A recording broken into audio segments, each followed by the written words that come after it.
Добре дошли на днешното мероприятие. Имам удоволствието да ви представя Петю Цанов.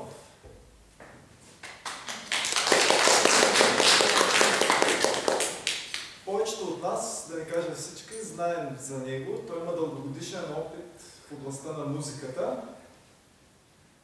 И днес ще ни представи лекция на тема Светлина и съзнание.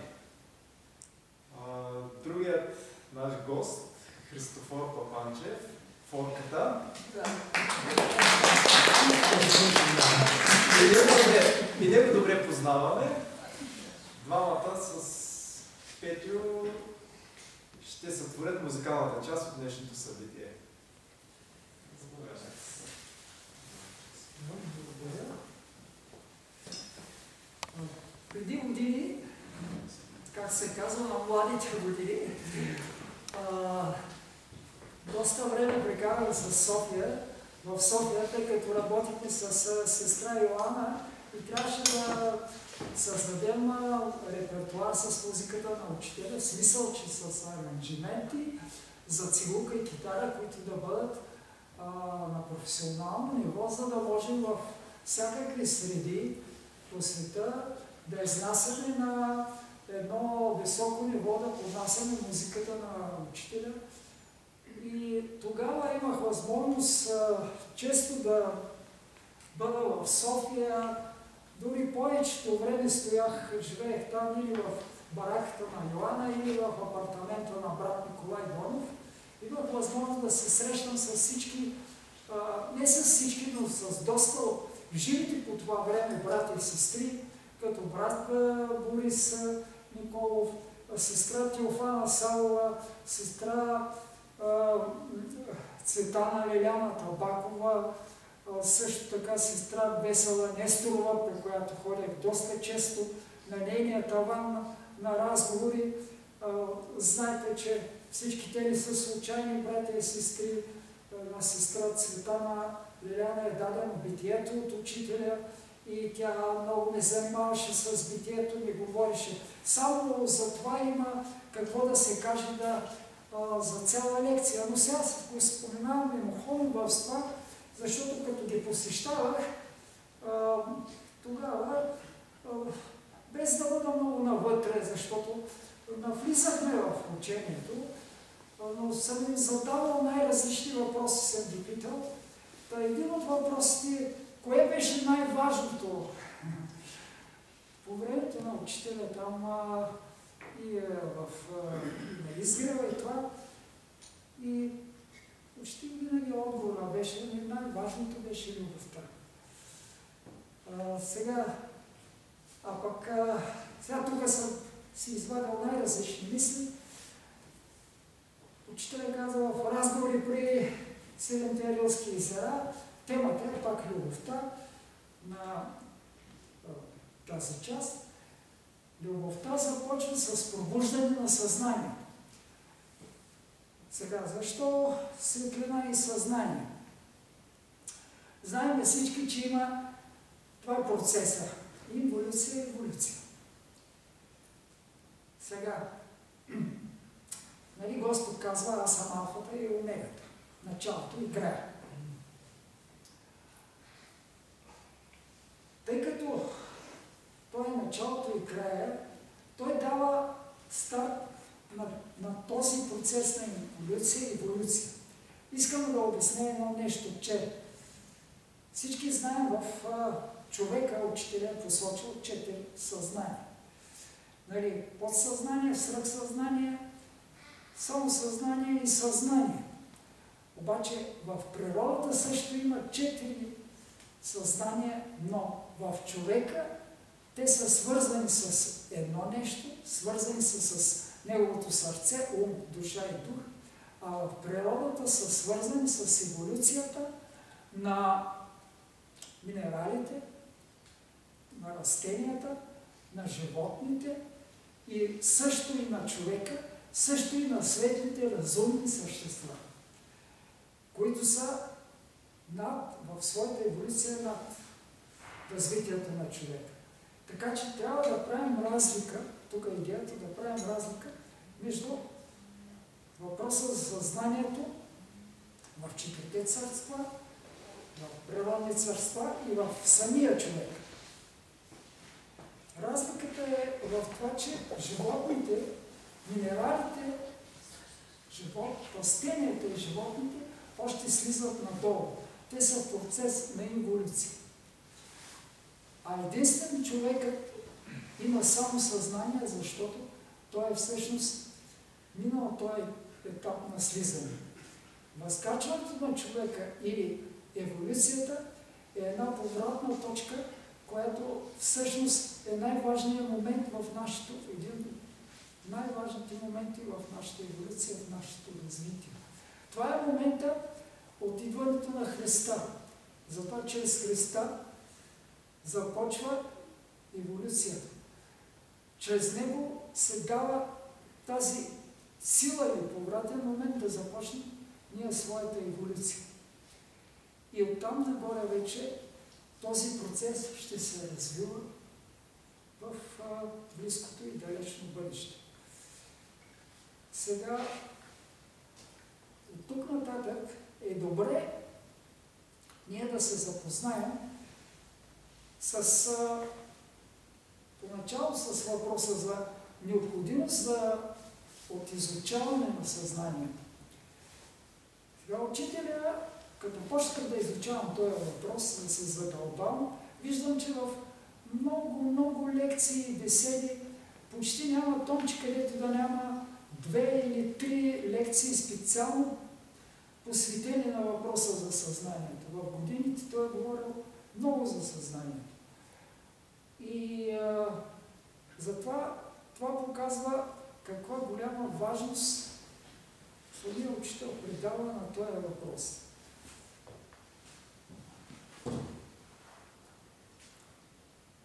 И затова тук е добре ние да бъдем осветлени по този въпрос. Сега, интересно е да се направи един паралел между развитието на официалната наука по времето на учителя и развитието, какво се случва в науката, в случая в физика. 1900 година, знаете, учителя започва дейността си. Имали и беседи преди това. В 1900 година Макс Планк, един немски физик, за първ път казва, че светлината не се разпространява непрекъснато, а се разпространява в своето разпространение на отделни порции течения, на отделни порции, наречени кванти. Затова се казва и квантова механика. Квантовата механика е механика на светлината. Всъщност. Самият учител на нас ни казва, ние като духовни хора ще работим с законите, трябва да познаваме законите и да познаваме проявлението на живота в трите свята. На физическото поле, на духовно поле, на по-високо измерение и от божествена гледна точка. Значи на физическия, духовния и божествения свят. И за това е необходимо да изучаваме какво представлява светлината първо от физическа гледна точка.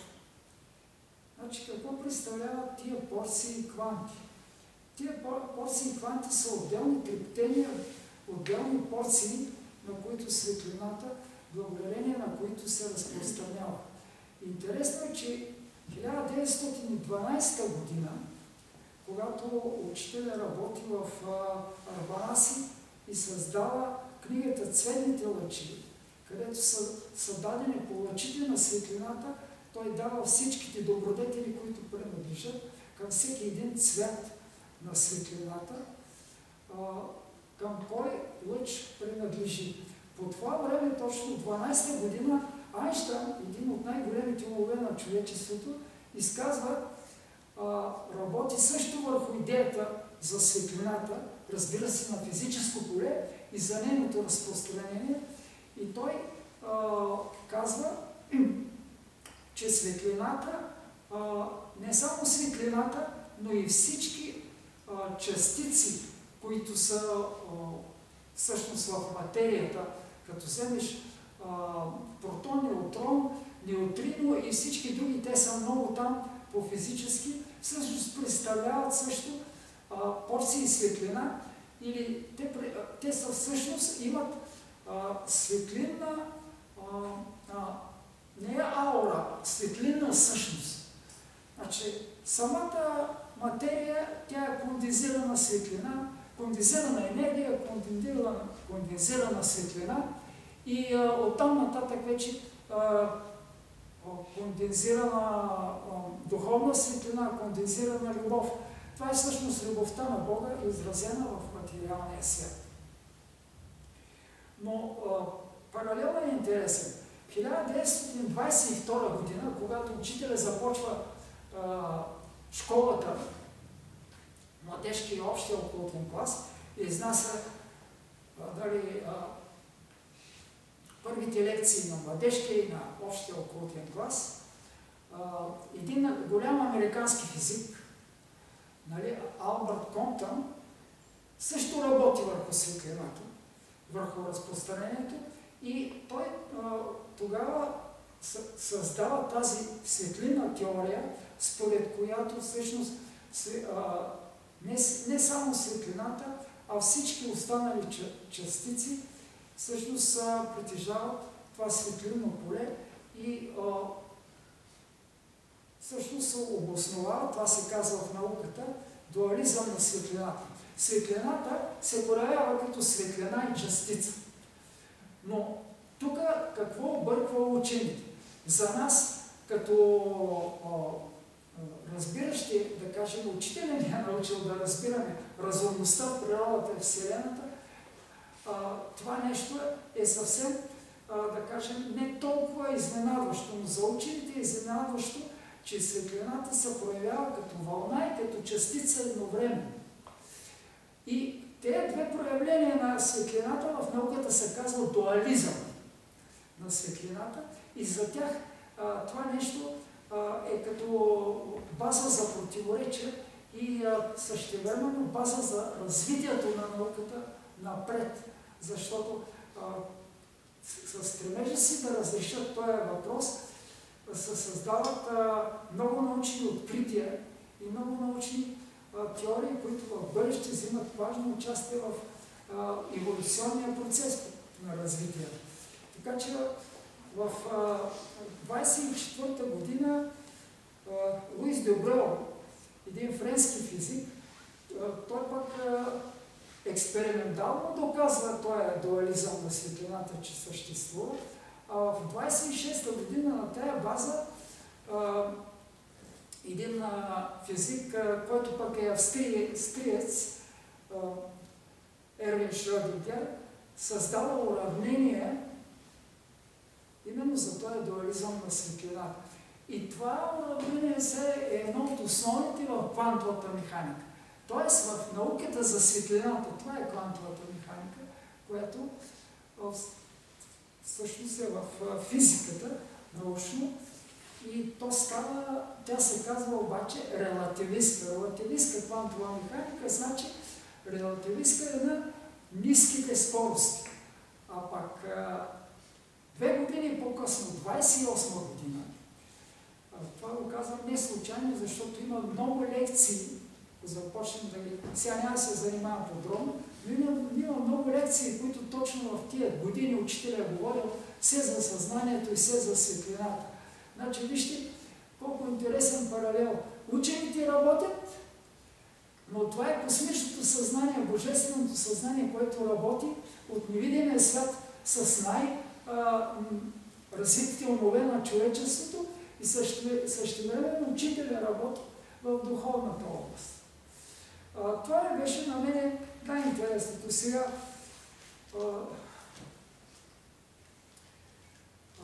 Затова учителя казва, това е казано някъде там 29-та година, степени на съзнанието. Не съм сигурен дали годината точно казва. Точно е степени на съзнанието, общо културен клас, учителя казва, че който иска да познава законите на развитието си, трябва да разбира законите на съзнанието си. Тоест, съзнанието е връзката. Не може човек да има връзка от физическия с духовния свят, да разбира законите на духовния свят, да не говорим законите на божествения свят, ако няма тази връзка, благодарение на съзнанието. Съзнанието именно е тази връзка. И най-интересният момент е, че много по-късно, продължавам в физиката какво се случва, 1965 година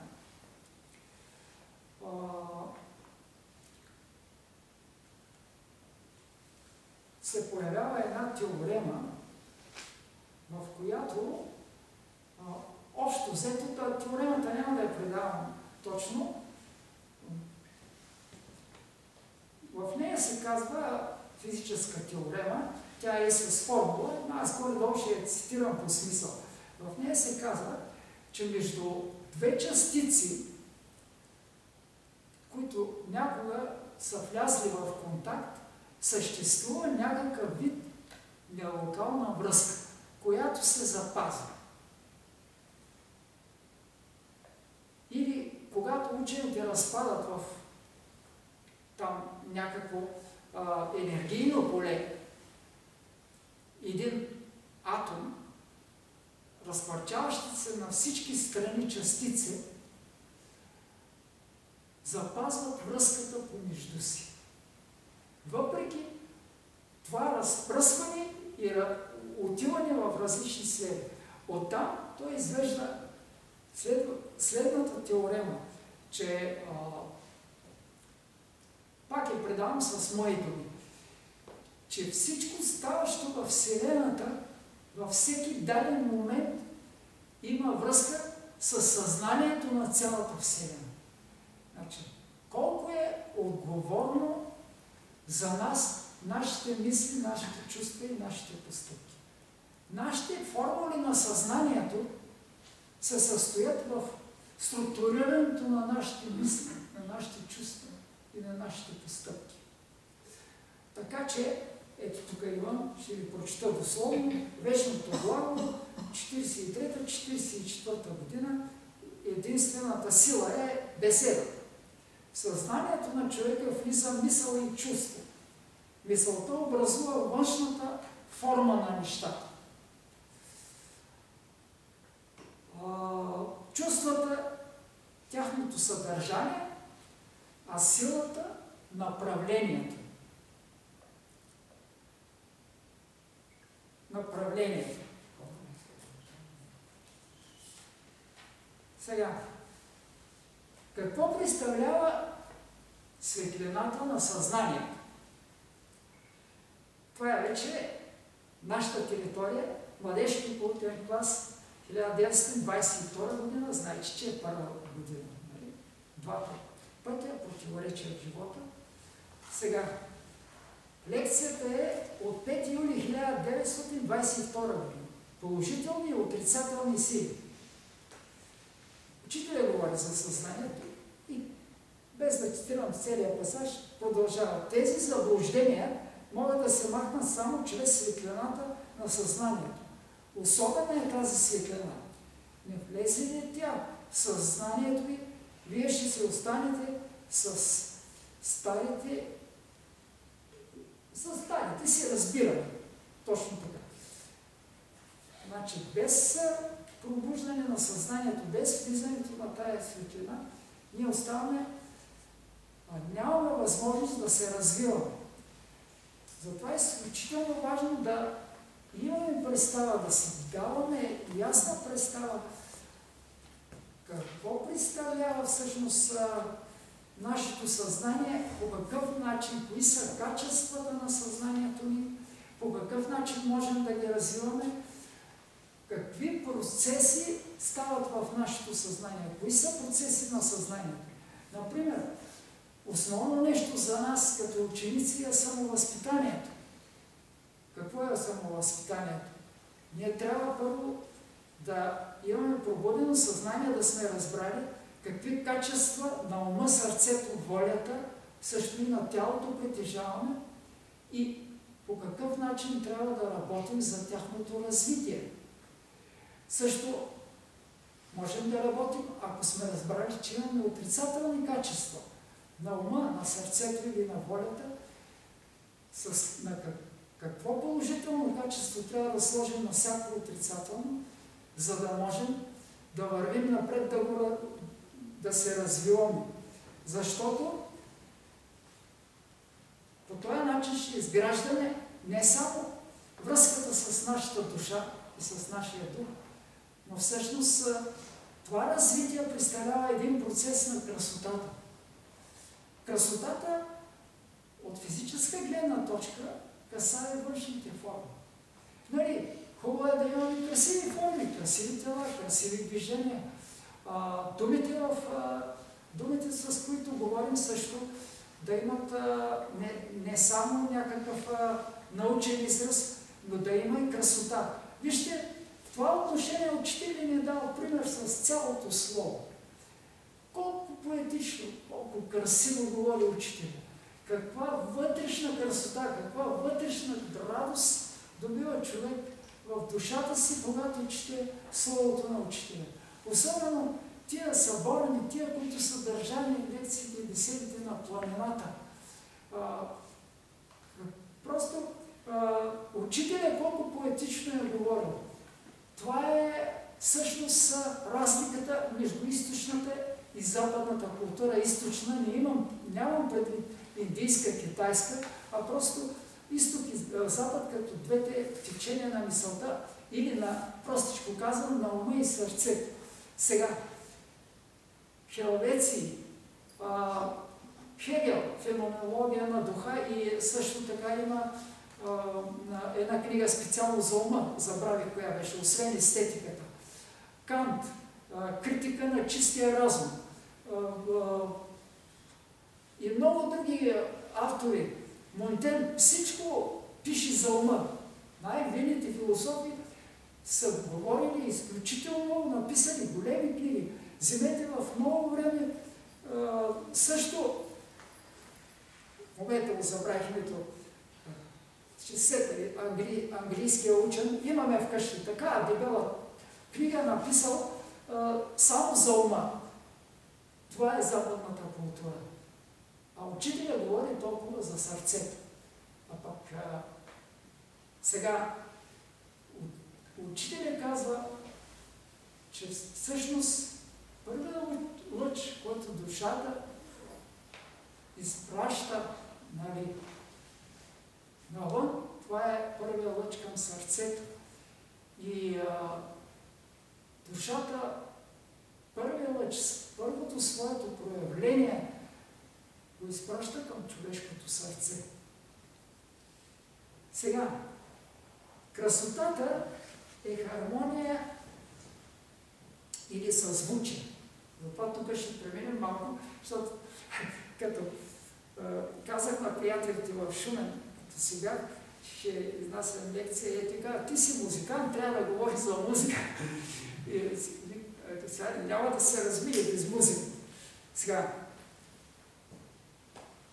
тук красотата, значи ще си продължа мисълта. Красотата е хармония, съзвучение в проявлението на светлина, топлина и сила. Обаче всеки един музикален тон, за да бъде истински съвършен тон и да има въздействието върху нашата душа, трябва наистина да съдържа едни от тия три елемента – светлина, топлина и сила. Естествено, топлината е свързана с сърцето, да въздейства на човешкото сърце, светлината на ума и силата е всъщност импулса за развитие, е свързана и с волята. Това е всъщност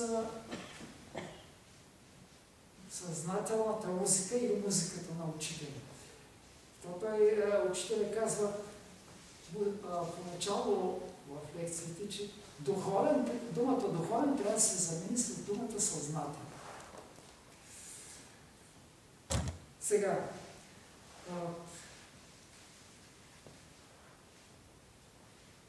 светлина, топлина и сила пак са процеси на съзнанието. Без съзнанието да реагира на този процес, без да съзнава всъщност неговото проявление. Това са всъщност процесите в нашето съзнание, които правят връзката с нашата душа. Без съзнанието да осъзнава това нещо, ние не можем да имаме съзнателна връзка с нашите души. А ние сме дошли на земята, една от задачите ни е да направим връзка със своята душа. Не да се заробваме само в материалните проблеми, в грижите. Не говоря за, най-грубо казано, за грижите, за изкарване на нашата прехрана, защото всички не сме на гладни или това и изпаднали толкова. Но връзката с нашата душа е много важна, душата си има свои закони, има своя специфична аура, или как да се израза. Че всяка душа има специфична аура, но носи специфично съзнание за контакт с нея.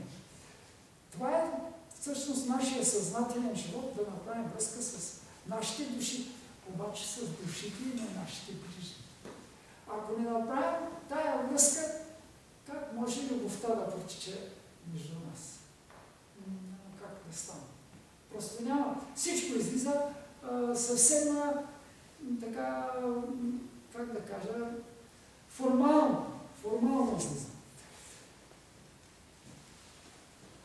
И затова, тук ще ви цитирам пак от учителя, значи човешка е дух и човешката душа. Висшето в човека не може да се прояви, ако съзнанието не е пробудено като среда. А именно, тук ще направим връзката с музиката, че музиката е дихание на съзнанието в човешкия ум и в човешкото сърце. Няма музикант, който едновременно с сърцето и на ума да не твори, защото и двете са необходими и трябва да бъдат еднакво развити. И затова учителя използва здраве. Учителя използва термина акустика на човешкото съзнание. Много красив термин. Това се среща единствено при учителя в неговото слово. Поне аз не съм го срещал там, акустика на човешкото съзнание.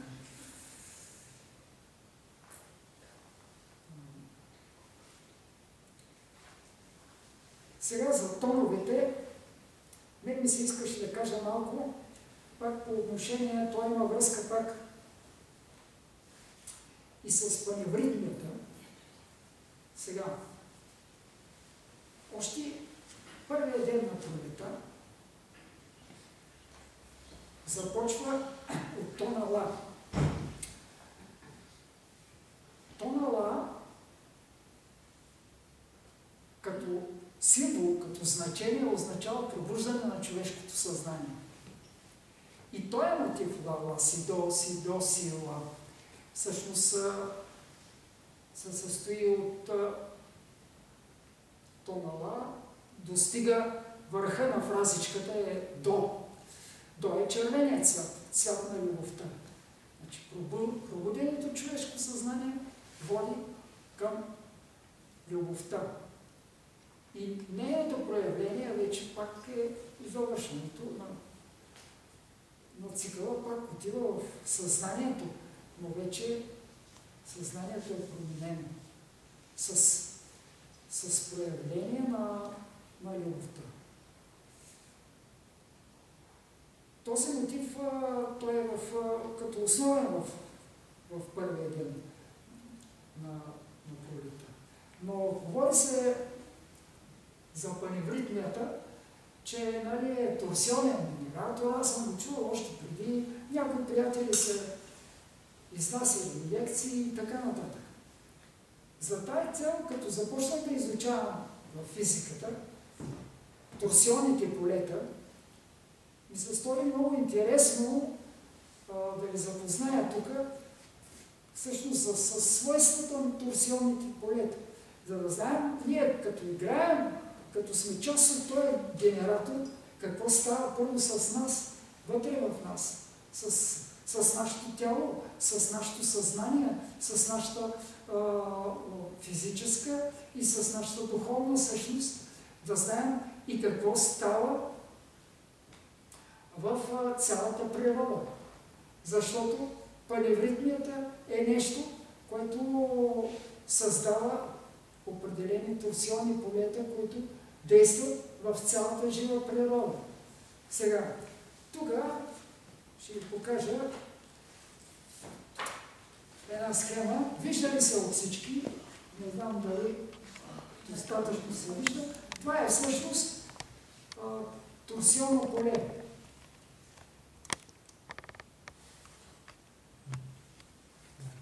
Тук е една любовна поле. Се заснем.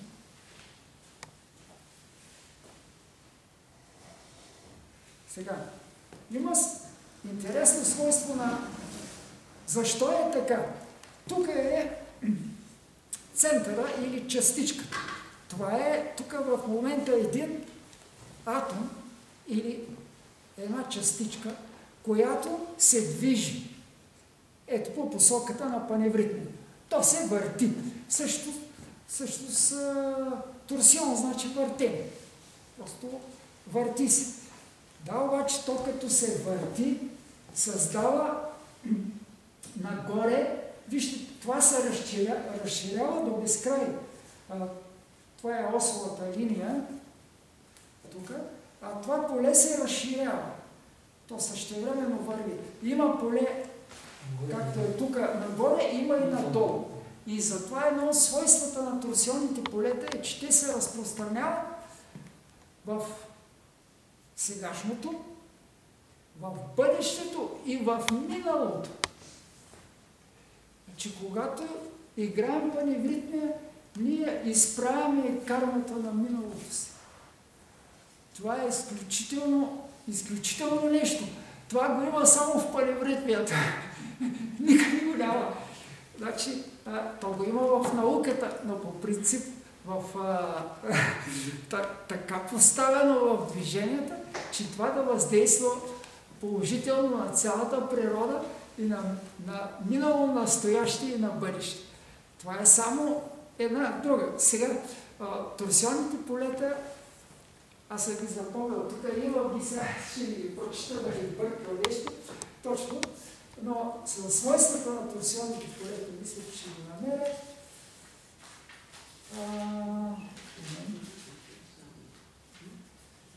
Тук много се въприка и една част все пак ще споделя.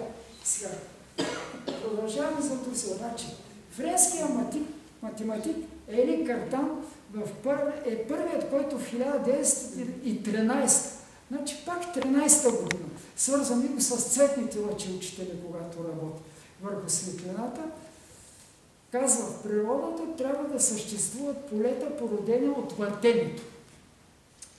А японският учен Утияма казва, елементарните частици притежават набор от параметри и на всеки параметр притежава свое поле – електромагнитно, гравитационно, спиново или торсионно.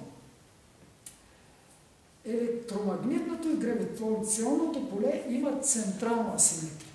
Централна асиметрия, значи един кръг, тук е центъра, нали? Централна асиметрия. А торсионното го видяхме.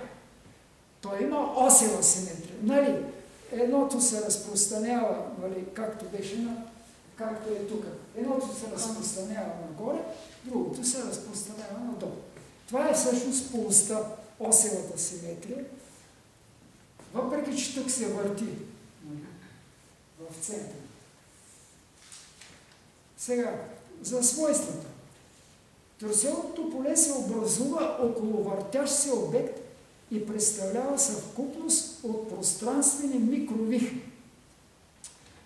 Торсионните полета, за разлика от електромагнитните, се генерират не само от някакъв източник на енергия, а от изкривяването на пространството. От изкривяването на физическия вакуум, казват в физика. Сега, трябва малко да обясня и за физическия вакуум.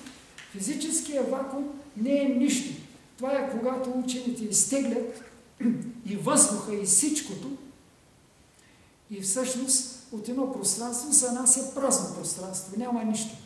Обаче то всъщност не е нищо, а в физическия вакуум енергията, която съществува там, е много пъти по-голяма от материалната или другата енергия. Най-голяма. Значи това е нещото, което носи най-голямата енергия и ние чрез нейното освобождение всъщност можем да постигаме невероятни неща, невероятни. Сега, скоростта на разпространението на торсионните поле. Как става това нещо? Предаването на тия идеи, когато играем, е не по-малка от 10 на 9 по C 300 000 км скоростта на светлина. Практически мигновено. Значи това, паневритмията наистина е магия. Магия от толкова висш ранг, колкото значи, един маг само от рода на учителя може да създаде такова нещо. Че ние имаме невероятно нещо дадено от учителя, което просто трябва да го осъзнаваме. Сега, спомням си 1998 или 7 ли бяхме с сестра Ина Дойнова, аз и Йоана в Русия. Ина преподаваше паневритмия, ние с Йоана свирихме. Сега, какъв момент? Ние бяхме на занимания с групата там, нашите приятели, които изявиха желание. Имаше едно доста хора, може би едно 30 на души или по-малко, точното е така, горе-долу точно казвам цифрата, но сме в един парк. Парка представлява едно голямо колело в центъра, където съм аз с Йоана с цигулката. От това колело излизат лъчи, те са алеи, като парк. А парка няма дървета, беше някакъв нов парк с някакви ниски хращчета. Просто няма височина. Но поради това, че там разстоянията са големи, хората и те, ние не почваме рано сутринта паневритмия, ами преподаваме курса, той е някъде, примерно трябва да е било 10 часа. Хората вече са излязли на разходка, това е почивен ден, там за тях в неделята, и от всяка една от тия алеи, сега не знам колко бяха лъчите, дали бяха 12, дали бяха точно колко, но много лъчи. Тогава не съм ги преброил, не съм запомнил, но като сега. Сега Ина е тук на центъра, ние сме свирим, преподаваме слънчеви лъчи. Сега знаете, че слънчеви лъчи, не в момента, нали сме били на тази. На това са дадени чрез сестра Весела Нестрова. И сега слънчевите лъчи първо е нещо българско и народно. И Ина, разбира се, сложи тук ръцете на кръста, преподаваме. Значи, тук много хора от периферията идват към центъра. Всичките тези хора, които се движат тук, във всичките кръгове, като започнахме да свирим и Ина преподава, всичко слагаше ръцете и започва движението. като магия в целия парк. Това съм го преживял, съм го видял с очите си и просто до сега се чуя как е възможно това нещо да се случи. Това нещо само в Русия може да се преживее. Защото ходихме и в Полша, обаче в Полша, в такъв парк, отгоре облаците, то беше друга година в Полша. В Полша съм го описал, всичко имам записки точно ден по ден. В Русия това, което със сина не съм. Но пак бяхме тримата в Полша, в парка, в който преподавахме по невритмия. Ние бяхме така до едно дърво, нещо, времето беше много тъмни облаци ставаха, пак часа. Някакви, сигурно са били момчета, ние не можахме да ги видим, с прашките искаха да ни убият и удариха Ина. Камъните покрай мен така хучаха покрай ухото ми, с такива прашки с това, ни замеряха, ние залегнахме долу, защото нямаше как в това, обаче удариха Ина точно тук на левия крак в бедото, но тя издържа, изкарахме си всичко това. Това просто го казах така. Не, че поляците са нещо по-ниска от Русия, но просто това не се случи в Полша. Там условията са съвсем други. За бъдещи приятелите, които ще ходят в Полша и в Русия, защото ще се ходи, няма как с паневритмията ще се ходи. Това го виждам като сега. Аз не съм ясновидец и никога не съм претендирал за такива способности, но сега ви го казвам, в този миг има просто бъдещето е пред нас, ще се ходи по целия свят, наистина, с паневритмията. И разбира се и в Полша, както и в всички други места. Така, сега тук аз не прочетох май сега за... Значи, това торсионните полета преминават през всякакви среди без загуба на енергия. Това е същото много важно. Или тук съм си записал нискоенергийни реликтови неутрини представляват. Това е вече от физична гледна точка, термин. Притежават обаче и памет. Не предават енергия, предават информация. А в физиката съществуват, те са 5 в момента, но допреди коя година точно съществували 4 основни взаимодействия, значи гравитационно и атомни, там ниско енергийно, високо енергийно, а пък 5-то фундаментално взаимодействие е информационно. Информацията е всъщност проява на съзнанието на Вселената. Защото цялата информация, която има в природата, представлява съзнанието на самата Вселена. Сега да посвирим пък малко, за да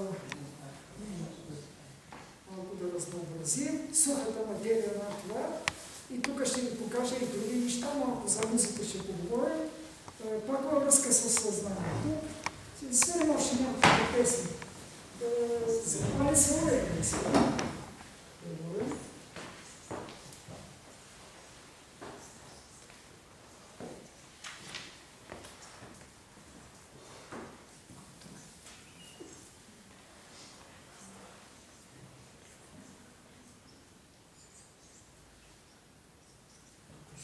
Дядя Елиер.